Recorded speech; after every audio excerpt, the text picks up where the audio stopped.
Hey everybody, it's Hard Ticket. We're live at the Oscars right now. There have been a lot of shakeups here in the past couple of weeks. Right now we're looking at the ballots that have been submitted over the past couple of weeks as well. There's some real capacity for being shaken up right now. Tristan, how are you feeling right now? Hey guys, it's me, Tristan. I'm here at the Oscars as well. We're here on the red carpet. We're at the Oscars, and Jeff is doing this voice, so now I have to do it. Is that good? Yeah, it's fine. Okay, awesome. Yeah, we're going to go over some of the ballots that we've received. Yeah, it's kind of, yeah. So there are some pretty consistent categories, but there's not a single category that has been unanimous across the board. The closest one, I believe, is Best Score. And of course, somebody had to pick Begonia for that, just some random person. Oh, there's a Hamnet in there as well. Look at that. Oh, yeah. Okay. Yeah. So overall, we received 18 ballots, including our own, which is pretty exciting. We got a lot to go off of here. There's a lot of names that are in the hat right now for our Hard Ticket Takeover. But Tristan, right now, we've got a pretty similar ballot. We do our same Best Picture, Best Leading Actress, Supporting Actor, Supporting Actress, Director, Adapted Screenplay. Like we're pretty consistent across the board, but with crucial differences. Hit me with one. Well, the biggest one I would say is Timothée Chalamet is no longer the favorite to win Best Actor after comments he made about certain art forms that nobody cares about anymore. Oh my God, They're Jeff. coming for me, dude. Yeah, we're done in the podcast. We're done. Yeah, last episode. No, Timothée Chalamet said controversial things about ballet and opera, and whether people are blowing it out of proportion or not, now Michael B. Jordan is the favorite for the win. I have him winning. You still have Chalamet. Are you asking me, like, how do I justify what Timothée Chalamet said? I'm saying you filled out your ballot before he made those comments. Do you think it has hurt? Didn't. Oh, I did it when he did it. Yeah, at the exact same time. No, yeah, it was a couple weeks ago, I think, when I filled him in. Okay, is he? So Michael B. Jordan is now the front runner. He's a front runner. I think it's a 52% accuracy that he is going to. What is it? Where'd you get that? Online. What you just read that? I was crunching online? The numbers. You were crunching the numbers. Yeah, what does that crunch mean? things. I crunch numbers sometimes. Oh, and you just believe everything you read online, right? I do. Like those comments that Timothée Chalamet made. You really think I just believe that. You really think he said that? I have never been to the ballet, and I've never been to the opera. Either have you? I've seen Phantom of the Opera before. Yeah. Okay, so we have the same experience. Yeah, I did watch Black Swan in theaters. The Oscars are starting right now. Is Conan on the screen, Josh? Currently, it is a car commercial for the new QX60. Conan's not on the screen yet. So let's say, I'm looking down here. Some of the ones that I think are snubs, potentially. Everybody's predicting that Golden from K-Pop Demon Hunter is going to beat I Lied to You from Sinners, which is a crime, but seems like the most probable thing that's going to happen. What about the Train Dreams song called Train Dreams? Was that nominated? Or They did get nominated. I know it yeah. was shortlisted. Did you listen to the song in the credits? Yeah, it's great. Yeah. It's beautiful. Yeah, it was beautiful. Yeah, Diane Warren will not be winning that award, unfortunately. A lot of people saying F1 for sound. That seems to be the token award people are throwing at it. Sinners got the capacity to get that one, I would say. What are you thinking right now? Where's your head at? Do you think? I'm thinking that, F1 for sound makes sense because if you kind of just pronounce F1 phonetically, it's F1, which kind of sounds like a car. So it's an onomatopoeia. Yeah. Oh, that's great. F1. That's how they'll have to announce it if it wins, I think. Yeah. That's how I would do it. Conan's on, ladies and gentlemen. We gotta get out of here. Yeah, we'll be popping back on. Stay tuned and good night.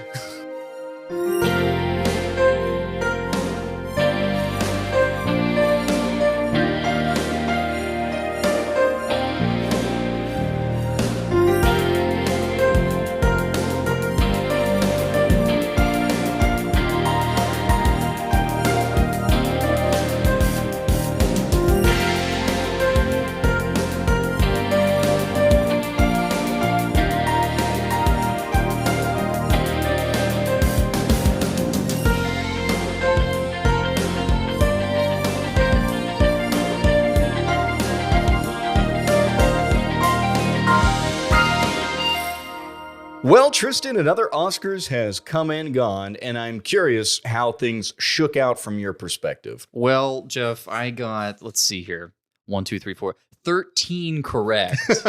Lucky number 13. And you got, what, 19? I got 17. 17, okay. I got 17, yeah. So our sweepstakes winner got 20 correct out of, I think, 25? That's pretty good. How many letters are in the alphabet? 26. 17, something like that. Yeah. We will announce our winner shortly, but first, let's kind of go over our general thoughts. There were some snubs, I think. There were some surprises, I think. We started off the night with actress in a supporting role, and Which was one of the most contentious. I know think. it Yeah. was super contentious. You didn't have Amy Madigan, right? I did not have Amy Madigan. In fact, I have all of our statistics. We had 19 specifically ballots submitted. We had a couple at the last minute, actually, after we recorded our little opening. So we had 19 overall, and out of 19, 8 predicted that Amy Madigan would win it. So that is less than 50%. It was kind of all over the board. I did not have Amy Madigan. I had Wunmi Musaku. Yeah, I had Wunmi Musaku. I also expected maybe Tiana Taylor as my second pick. Yes. So yeah. I was shocked that Amy Madigan took it home. And Weapons also kind of stole the show at the beginning. Conan did a whole weapons-based opening. He ran through a lot of the best pick noms, but he had children chasing him the whole time, a la Weapons. Did you enjoy Conan as the presenter this year? I did. He definitely had this electricity to him last year as his first time that I don't think was as... It didn't shine through as much this day. It was a little cringy. There was a little bit of dead air during some of his jokes and stuff, Right. which it's hard to tell if that's because he's offending the kind of upper snotty Academy members, or if it's because his jokes are just genuinely bombing. I think he does well when his jokes bomb, though. He doesn't sweat. I always think of Joe Coy at the Golden Globes, like the year that Barbie and Oppenheimer were up. I think it was 23. Yeah. My mouth hung open. His entire opening monologue was so bad. Yeah. Oh, it was so bad. But no, Conan's still probably the best Oscar. He's a host, class I would act. say. Although this does seem to be the last year that he will be the based host, on the inning, yeah. He's been gassed to death. Hey, What's up, dude? One Battle, Best Picture. We were worried there for a hot second, but I know. No, we weren't worried. No. You were worried because you were going to have to edit that episode. Yeah, if it were okay. wrong. So, hey, this coming weekend on Hard Ticket, Friday morning, as we always release, we have One Battle After Another versus Finding Nemo. That is our episode that we are doing, and we did that because we predicted that it would win Best Pick. And hey, We were right. we were absolutely right. I'm glad I don't have to edit all those knots in because I was legitimately prepared to do it. Actually, I don't know what we're going to do for our cold open now because that was going to be the joke. But hey, what are you going to do? Hey, this is a good problem to have. I think, right? It is for me. Yeah, but One Battle, it was contentious. I know a lot of people thought Sinners was going to pull through. It did not. Sinners did take Best Cinematography. Sinners took a lot, and it actually won maybe a little bit more than I expected it to. Oh, really? Yeah, Yeah. I think so. But it was a crowd pleaser for sure. So It was, yeah. Cinematography, I think, is a particularly egregious snub. If I'm not gonna lie. I agree with that. Okay, so we talked about Sinners in a past episode. We're talking about One Battle this week. One of the biggest problems I have with Sinners is its singularity. It is such a it's because, like you said, it's a crowd pleaser. It's very clinical in a lot of things, but its camera feels so clinical. Yeah. Like I have to remind myself that movie was shot on film, Right. Because it feels so digital. All the camera moves are just so predetermined. And you watch One Battle After Another, and it's like they have camera shake. It's VistaVision. You don't get a pass just because you shot on an expired film format. But at the same time, the way they utilize it is masterful, and it gives it an air of timelessness. I do think that Yes. was the best nominee for cinematography, although Train Dreams was great. That's yeah, the timelessness of One Battle After Another versus, to me, the anachronistic kind of cinematography of Sinners. Yeah, And that was my issue with it. It felt a little too modern, like you're saying, digital. Yeah. There were moments where I was like, are they shooting on the volume or a green screen, where they shouldn't have been. They should have been Felt out. like there was a lot. Yeah, green and I don't know if screen. that's just the way it was graded or whatever, but yeah, I'm a little shocked by that. It's not a big deal, though. No, I suppose not. And it did win. There were things that Sinners was also snubbed for. It should have won for Best Song. I mean, K-pop Demon Hunters? Are you kidding me? Holy shit. Who was it who, was it Lionel Richie? Yes. Oh my God, he looks so disappointed when he read that. He held it out in front of his face for a solid 5 seconds. Yeah. He was like, Golden, K-pop Demon Hunters. And they came up and they played them off so coldly. That was too. pretty brutal. Yeah, I thought, they had that 5-minute bridesmaid skit, and it's that went on for way too long. They even made a joke about how long it went on. Yeah. Too. God. They could have let the guy talk. Like, come on. I think the guy next to him like kicked the mic as it was going down. I would have done the same. Probably. That's funny. Yeah, but there were, so as much as some categories I feel like were kind of, given to a lot of our voters, there was not a single category I think I mentioned earlier that was universal. The closest we got, I think the category that had the most synchronicity was Best Original Score, and that went to Sinners, and that was deserved, I think. Although, I will say, the score for One Battle After Another is amazing. The score for Begonia was amazing. I do think that this was a year where most of the nominees were heavy hitters in a lot of categories. Yes. I think PTA at the end said, 1975, you had like Nashville and Barry Lyndon and Jaws being nominated, and he's like, it was just sort of the flavor Depends on the day. of the day. Yeah, exactly. I think this is one of those years where that could be true for a lot of the films. There's a couple on here that I think, I don't think should have been nominated, but for the most part, what were nominated deserved it, 100%. Yeah, I think so. The category that had the least congruency, there was one category that had a 1 out of 19 in terms of ratios of who got it right. That was Best Animated Short. Notoriously difficult to predict. The Girl Who Cried Pearls. Most people were saying Butterfly was going to get this. I put Butterfly on that. I put Retirement Plan, and then I watched it, and it was great, but also like it didn't do a whole lot with animation as an art form.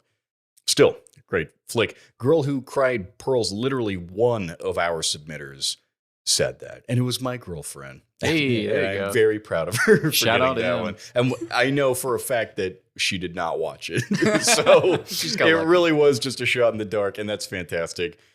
Well, Love most that. of the Academy voters didn't watch him either, so yeah, probably. Which is why the discourse, I think, kind of determines a lot of this stuff. Especially, I know there was one like anonymous ballot that got released, and it was like, hey, all of the films are too long this year, and I know that nobody watched all of them.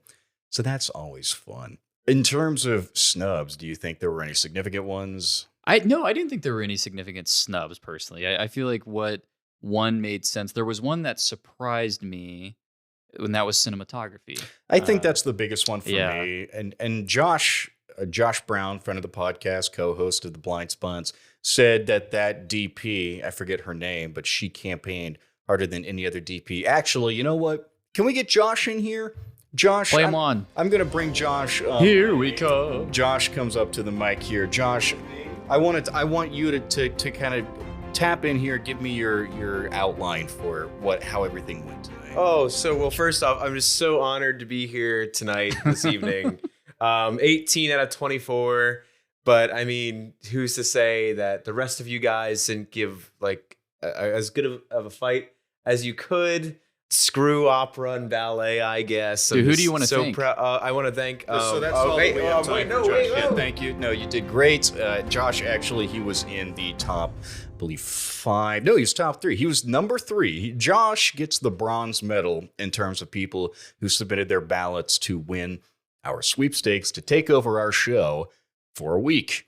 Now, I guess we should probably get around to the winners, right? Yeah. Who came in second place? I'm curious. Who came in second place? Second place, and I believe that I initially called this competition, quote unquote, beat Jake Taylor.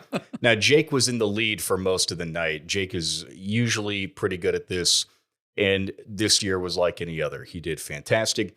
Jake ended the night with 19 out of 24. Is it 24 or 25? I guess 25. It is 24. Yeah.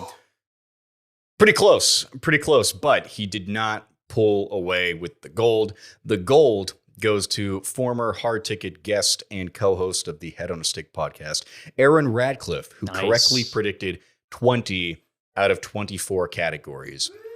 Now, so what Aaron did not get correct was animated short, because that, like I said, had a 1-19 ratio, or live action short, or documentary feature, or best casting. Now, best casting was contentious. That went to One Battle After Another. I think, honestly, maybe Sinners potentially should have won that. It's hard to say. That's a brand new thing. I think a lot of people predicted that Sinners would get it because it won Best Ensemble at SAG. But I digress. Aaron Radcliffe is the winner of our Hard Ticket sweepstakes.